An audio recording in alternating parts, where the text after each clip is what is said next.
Halo semuanya, selamat datang kembali di channel ini.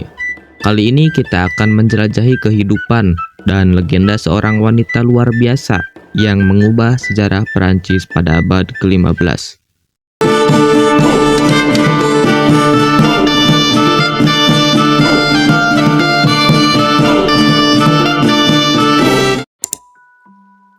Sebelum kita menggali lebih dalam, mari kita terlebih dahulu memahami latar belakang Jeanne d'Arc.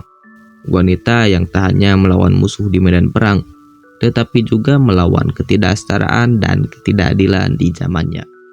Oke, jadi bayangin deh.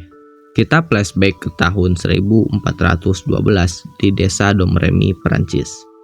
Nah, di sanalah lahir bintang kita, Jeanne d'Arc. Dia terlahir dalam keluarga petani biasa. Tapi nih, jangan pandang sebelah mata, karena Jeanne ini punya semangat dan keberanian luar biasa dari kecil. Seiring tumbuh dan berjalannya waktu, Perancis lagi-lagi kebobolan dalam perang 100 tahun melawan Inggris. Jadi, di tengah kekacauan itu, Jeanne ini kayak dapat telepon dari Tuhan. Ia beneran ngaku dengar suara-suara ilahi yang ngasih tahu tentang misi mulianya buat ngebantu pewaris tahta Perancis, Dauphin Charles. Teman-teman bayangin aja, masa dimana peran gender dijaga ketat, dan ada seorang gadis desa berani-beraninya ngaku dapat panggilan dari langit. Itu kan benar-benar di luar nalar. Nah, Jeanne ini gak nyerah.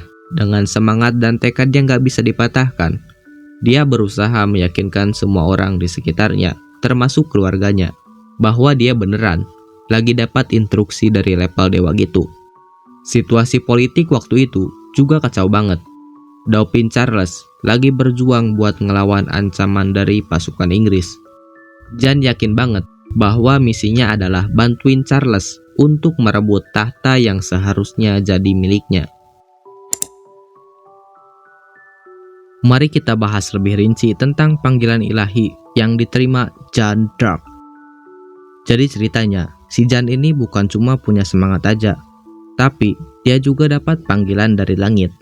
Waktu Jeanne masih remaja, dia mengklaim bahwa dia dengar suara-suara goib yang ngasih tahu misi suci yang harus dia lakukan.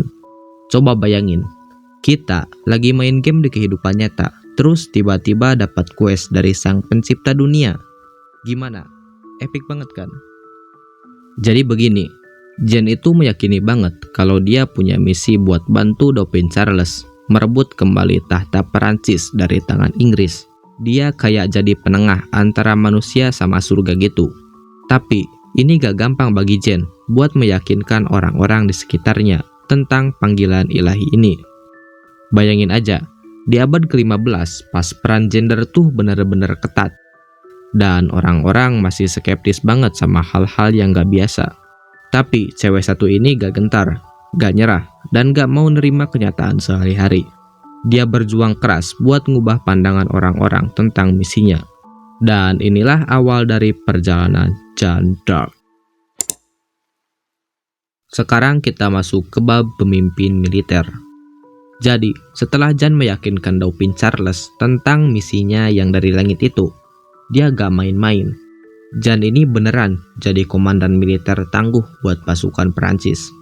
Siapa sangka, dari gadis desa yang dulu cuma ngurusin ternak, sekarang jadi pemimpin perang.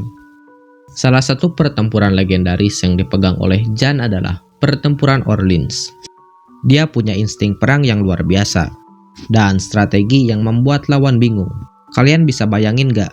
Pasukan Perancis yang tadinya terpuruk banget, sekarang jadi semangat lagi berkat adanya Jeanne. Gimana Jeanne bisa bikin perubahan kayak gitu? Nah, dia gak cuma punya skill perang, tapi juga dia punya moral dan semangat juang yang gak bisa dibayangkan.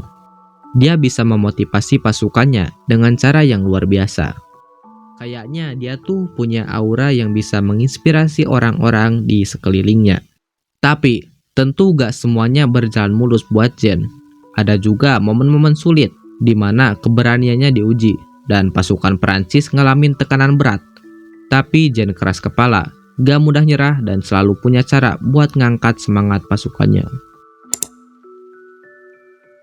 Sekarang kita sudah sampai di bagian seru, yaitu pengkhianatan dan penangkapan Jeanne d'Arc.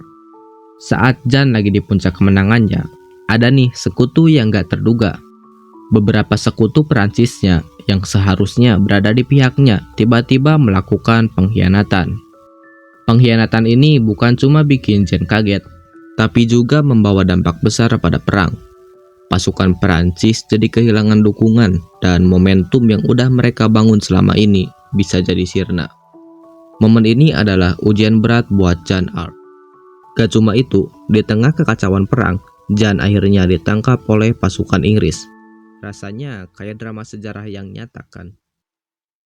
Pertanyaannya sekarang, apa yang terjadi selanjutnya dengan Jeanne d'Arc?